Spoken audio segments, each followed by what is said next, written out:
اور اس کے ساتھ کسی کو کچھ بھی شریک نہ ٹھہراؤ۔ وَبِالْوَالِدَيْنِ إِحْسَانًا، اور اپنے والدین کے ساتھ حسن سلوک سے پیش آؤ۔ وَبِذِي الْقُرْبَى وَالْيَتَامَى وَالْمَسَاكِينِ، اپنے رشتہ داروں کے ساتھ، یتیموں کے ساتھ، مساکین کے ساتھ۔ وَالْجَارِ ذِي الْقُرْبَى وَالْجَارِ الْجُنُبِ وَالصَّاحِبِ بِالْجَنبِ، اور رشتہ دار پڑوسیوں کے ساتھ اور اجنبی پڑوسیوں کے ساتھ اور اپنے ہم مجلس لوگوں کے ساتھ اور مسافروں کے ساتھ، ان سب کے ساتھ اچھے طریقے سے پیش آؤ۔ تو علماء کرام نے اور مفسرین نے اس آیت کے تحت ایک اصول بیان کیا ہے کہ انسان کو اللہ جل جلالہ نے صرف اس لیے پیدا نہیں کیا کہ وہ بس نشو نما پائے، کھائے پیے، جوان ہو جائے، بوڑھا ہو جائے اور مر جائے۔ اس کو زندگی نہیں کہا گیا۔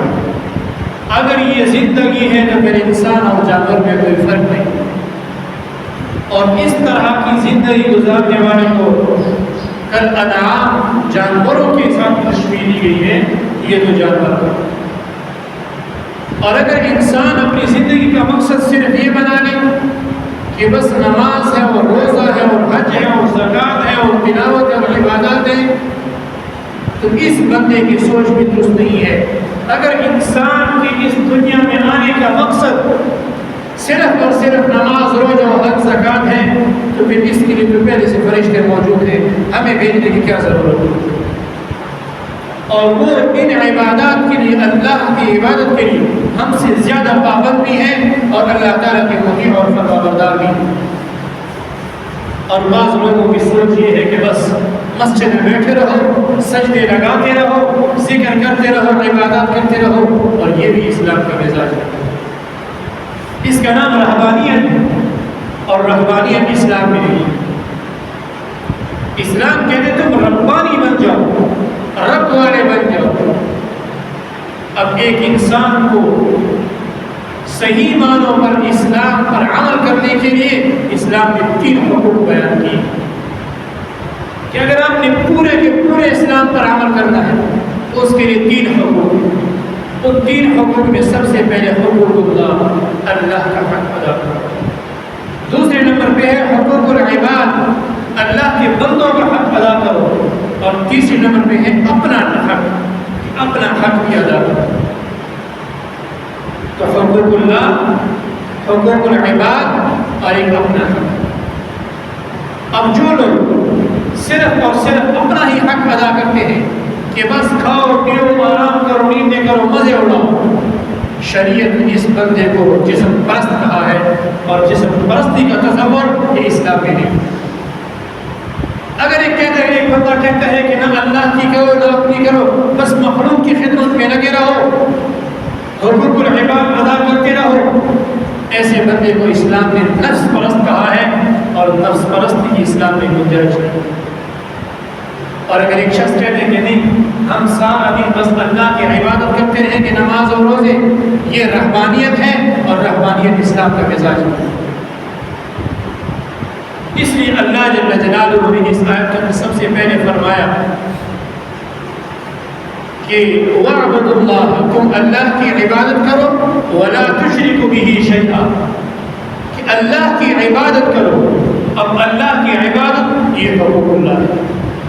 اللہ کی عبادت میں نماز بھی آ گئی، اللہ کی عبادت میں روزہ بھی آ گیا، اللہ کی عبادت میں حج بھی آ گیا، اللہ کی عبادت میں زکوٰۃ بھی آ گئی، لیکن تلاوت اور ذکر و اذکار بھی آ گئے۔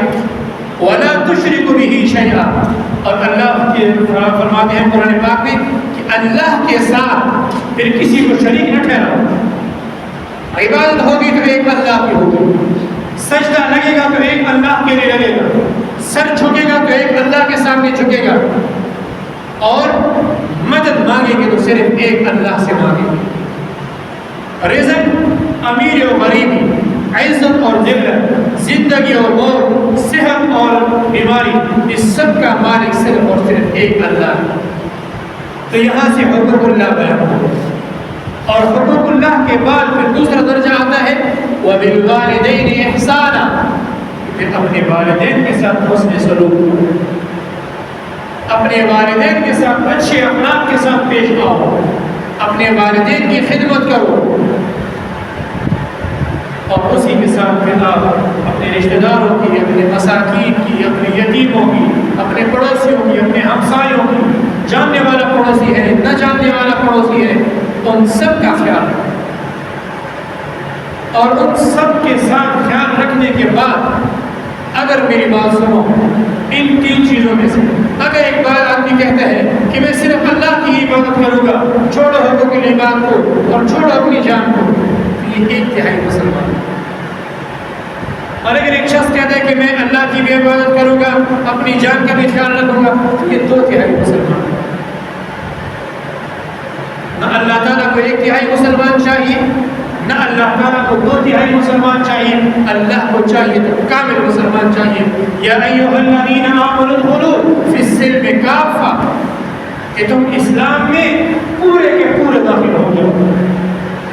اب اللہ جل جلالہ نے سب سے پہلے حقوق اللہ بیان کر دیا کہ تم نے اللہ کی عبادت کرنی ہے، اور پھر عبادت میں کسی کو شریک نہیں ٹھہرانا۔ اور دوسرے نمبر پہ فرمایا حقوق العباد، اور حقوق العباد میں اللہ کے بعد سب سے پہلا نمبر وہ آپ کے والدین کہ والدین کے ساتھ حسن سلوک سے پیش آؤ، والدین کے ساتھ محبت کا برتاؤ کرو، والدین کے ساتھ نرمی کا برتاؤ کرو، والدین کی خدمت کرو۔ اور پھر اس کے متعلق جناب رسول اللہ صلی اللہ علیہ وسلم نے فرمایا لا يدخل الجنة عاق، والدین کا نافرمان وہ جنت میں داخل نہیں ہوگا۔ یہاں یہ نہیں کہا کہ نماز نہ پڑھنے والا، زکوٰۃ ادا نہ کرنے والا، یا حج پہ نہ جانے والا، یا روزے رکھنے والا، نہیں، والدین کا نافرمان جنت میں نہیں جائے گا۔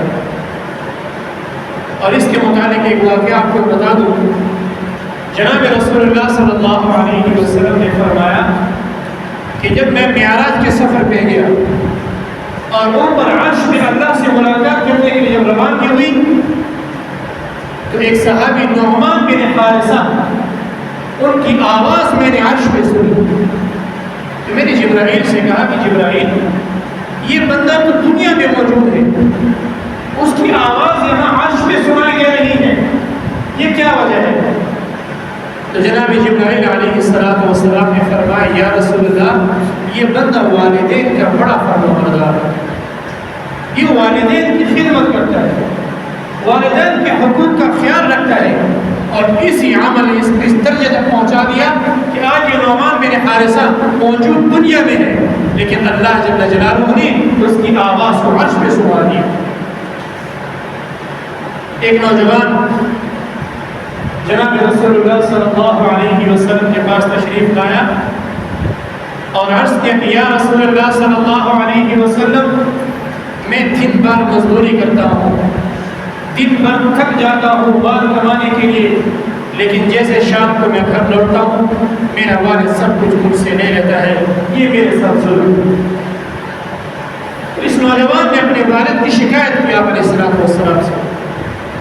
جناب رسول اللہ صلی اللہ علیہ وسلم نے حضرت مسلمہ سے فرمایا کہ جاؤ اس کے والد کو بلا کے لاؤ۔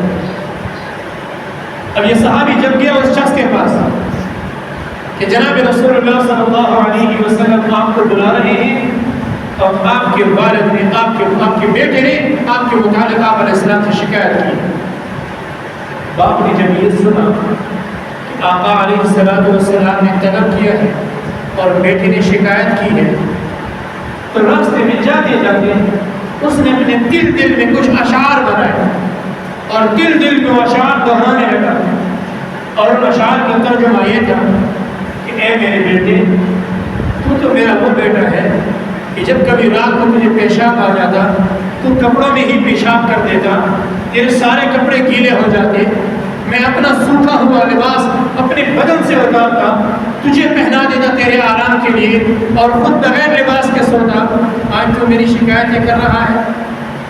بیٹا، جب تو چھوٹا تھا اور پاؤں پہ چلنے کے قابل نہیں تھا، میں اپنے کندھے پہ تجھے بٹھا کے اپنے آپ کو تیری سواری بنا لیتا، میں نے تجھے جوان کیا، میں نے تیری نشو و نما اور پرورش کی، آج تو میری شکایت آقا علیہ السلام سے فرماتا ہے اے بیٹے میرا تو خیال تھا کہ تو میرا سہارا بنے گا، تو میری عزت بنے گا، تو نبی علیہ السلام کے پاس پہنچ کر میری عزت کو خاک میں ملا رہا ہے، میری شکایتیں لگا رہا ہے۔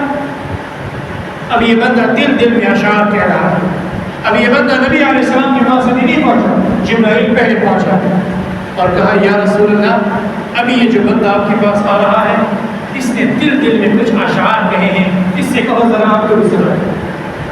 اور اللہ نے مجھے بھیجا کہ محمد اس بوڑھے والد سے کہا جائے یہ اشعار دوبارہ وہ بیان کرے، سنائے، اپنی زبان سے ادا کرے۔ اللہ فرماتے ہیں میں اس کی فریاد سننا چاہتا ہوں۔ ماں باپ کا اتنا بڑا مقام ہے کہ اس کی فریاد کو سننے کے لیے اللہ نے جبرائیل کو بھیجے، جاؤ جبرائیل محمد سے کہو ہم اس بات کی فریاد سننا چاہتے ہیں۔ تو نبی علیہ السلام نے فرمایا اے نوجوان تو تیرا مال اور تیرا جان سب کچھ یہ تیرے باپ کا ہے، تو باپ جو چاہے اس میں سے تصرف کر سکتا۔ تو پہلی بات فرمائے حقوق اللہ، دوسری بات فرمائی حقوق العباد، اور تیسری چیز بیان فرمائی اپنا حق۔ لہذا ہمیں یہ بات ذہن میں رکھنی ہے کہ کامل مسلمان بننے کے لیے صرف نمازیں کافی نہیں ہیں، کامل مسلمان بننے کے لیے صرف حج و زکوٰۃ اور روزے یہ کافی نہیں ہے۔ کامل مسلمان بننے کے لیے جس طرح اللہ کا حق ہے اسی طرح اللہ کے بندوں کا بھی حق ہے۔ آج اللہ کے بندوں کے متعلق ہم اپنی زبان سے پتہ نہیں کیا کچھ کہہ رہے ہیں، نہ ہمیں والدین کی فکر، نہ ہمیں پڑوسی کی فکر، نہ ہمیں رشتہ داروں کی فکر، نہ ہمیں دوستوں کی فکر، نہ ہمیں کسی مسافر کی فکر۔ حالانکہ اللہ جل جلالہ فرماتے ہیں والدین کے ساتھ حسن سلوک سے پیش آؤ، اپنے رشتہ داروں کے ساتھ، یتیموں کے ساتھ، مساکین کے ساتھ، رشتہ دار پڑوسیوں کے ساتھ، اجنبی پڑوسیوں کے ساتھ، اور راہ چلتے مسافر کے ساتھ۔ ایک مرتبہ جناب رسول اللہ صلی اللہ علیہ وسلم نے جناب عائشہ صدیقہ کے سامنے ایک دوسری زوجہ مطہرہ کی تھوڑی سی تعریف کر دی۔ جناب عائشہ صدیقہ رضی اللہ تعالی عنہ کو یہ سوکر کی تعریف اچھی نہیں لگی، تو جناب عائشہ صدیق کی زبان مبارک سے جملہ نکل گیا کہ وہ تو چھوٹے قد کی ہے اور اے محمد اس کی تعریفیں کر رہا ہے۔ جناب رسول اللہ صلی اللہ علیہ وسلم نے فرمایا حدیث کے الفاظ ہے کہ عائشہ تو نے اتنا بدبودار جملہ اپنی زبان سے نکالا ہے، اتنے کمزور الفاظ تو نے اپنی زبان سے نکالے ہیں، اگر تیرے یہ الفاظ سمندر کے حوالے کر دی جائے تو سمندر کڑوا ہو جائے گا، سمندر کا پانی کھارا ہو جائے گا۔ اور آج ہم اور آپ لوگ ہیں کہ جس کے بارے میں جو منہ میں آیا رکھ دیا، فلاں تو ایسے ہے، فلاں میں یہ عیب ہے، فلاں میں یہ کمزوری ہے، فلاں کے اندر یہ نقص ہے، اور بس بیان کر کر ہمیں احساس تک نہیں ہوتا کہ کل کلا قیامت میں بھی اس کے بارے میں پوچھنا پوچھ بھی ہوگی۔ لہذا حقوق اللہ کے ساتھ ساتھ حقوق العباد کا بھی خیال رکھنا ہے، اور ایسا بھی نہیں ہے کہ حقوق العباد کو ادا کرو، حقوق العباد میں تو ایک نمبر، پھر اللہ کو چھوڑ دو، یہ بھی نقصان ہے۔ اسلام نے اصول بیان کیے اور 3 حقوق بیان کیے، اللہ کا حقوق، بندوں کے حقوق اور اپنی جان کا حقوق۔ جان کا حقوق یہ ہے کہ اپنی عزت کا بھی خیال رکھنی ہے، اپنی صحت کا بھی خیال رکھنا ہے، اپنی جان کا بھی خیال رکھنا ہے، اپنے علم کا بھی خیال رکھنا ہے، اپنے لباس کا بھی خیال رکھنا ہے، اپنے کھانے پینے کا خوراک کا بھی خیال رکھنا ہے۔ نبی علیہ السلام نے رمضان میں منع فرمایا ہے کہ آپ نے اس حد تک اپنے آپ کو نہیں تھکانا روزے میں کہ آپ کی صحت بگڑ جائے۔ اسلام نے تو ہماری صحت کا کیا خیال رکھا ہے، اسلام نے تو ہمارے مزاج اور ہماری عزت تک کا بھی خیال رکھا ہے۔ لہذا ضروری یہ ہے کہ حقوق اللہ کے ساتھ ساتھ حقوق العباد بھی ادا کی جائے، اور حقوق العباد میں عزیز دوستوں گزارش یہ ہے اپنے آپ کو غیبت سے بچاؤ، اپنے آپ کو غیبت سے بچاؤ۔ جناب رسول اللہ صلی اللہ علیہ وسلم نے فرمایا الغیبت اشد من الزنا، غیبت یہ زنا سے بھی بڑا گناہ ہے۔ اب غیبت کو زنا سے بڑا گناہ کیوں کہا گیا؟ تو علماء فرماتے ہیں اس لیے کہ ایک تو ہم زنا کو گناہ سمجھتے ہیں اور دوسرا اس کو چھپ کے بھی کرتے ہیں، اور تیسری بات یہ کرنے کے بعد ہم نادم بھی ہوتے ہیں، شرمندہ بھی ہوتے ہیں، استغفار بھی کرتے ہیں۔ غیبت کو ایک نہ تو ہم گناہ سمجھتے ہیں، نہ چھپ کے کرتے ہیں، نہ بعد میں کوئی علامت ہوتی ہے، نہ استغفار ہوتی ہے۔ اور پھر غیبت زنا سے بڑا گناہ اس لیے بھی ہے کہ یہ اللہ سے معافی مانگنے پر معاف بھی نہیں ہوتا۔ جس بندے کی غیبت کی ہے اس بندے سے معافی مانگنی پڑے گی، تب جا کے وہ معاف ہوگی۔ اور فرمایا غیبت کرنا اپنے سگے بردار بھائی کے گوشت کھانے کے مقابلے۔ اور غیبت کے بارے میں اور بات آپ کو بتا دوں، غیبت اس لیے بھی نقصان دہ عمل ہے کہ کل قیامت کے دن اس غیبت کے بدلے اپنی نیکیاں اس کو دینی پڑیں گی جس کی آپ غیبت کرتے ہو، کہ نیکیاں دینی پڑیں گی۔ ایسا نہ ہو قیامت کے دن جب حساب کا ترازو لگے، وزن اعمال کے لیے میزان لگے، اور ہماری ساری نیکیاں اس بندے کے پاس جا رہی ہو جس سے آج ہم نفرت کرتے ہیں۔ اور اس کے متعلق علامہ شیخ سعدی صاحب رحمہ اللہ نے بڑا زبردست جملہ ارشاد فرمایا۔ کیا فرمایا؟ فرمایا کہ اگر میرے اندر کوئی کمزوری دیکھو، میرے اندر کوئی نقص اور غلطی دیکھو تو اس کا ذکر مجھ سے کرو، لوگوں سے نہ کرو۔ کیوں؟ اس غلطی کو میں نے بدلنا ہے، اس غلطی کی اصلاح میں نے کرنی ہے، لوگوں نے نہیں کرنی۔ اور اگر آپ میری اس غلطی کا ذکر لوگوں سے کرو گے تو غیبت کہلائے گی اور گناہ لکھا جائے گا، اور اگر اس کا ذکر مجھ سے کرو گے نصیحت کہلائے گی اور ثواب لکھا جائے گا۔ لہذا اپنی زبان سے اور اپنے ہاتھ سے بھی کسی کو کوئی تکلیف نہیں پہنچانا۔ تو میرے عزیز دوستوں اور بھائیوں، یقیناً عبادات حقوق اللہ ہیں اور لوگوں کو بھی حقوق ہے۔ ہمیں اللہ کا بھی حق ادا کرنا ہے، لوگوں کا بھی حق ادا کرنا ہے، اور اپنی جان کا بھی حق ادا کرنا ہے، تب جا کے ہم کامل مسلمان کہلائے جائیں گے۔ اور اللہ جل جلالہ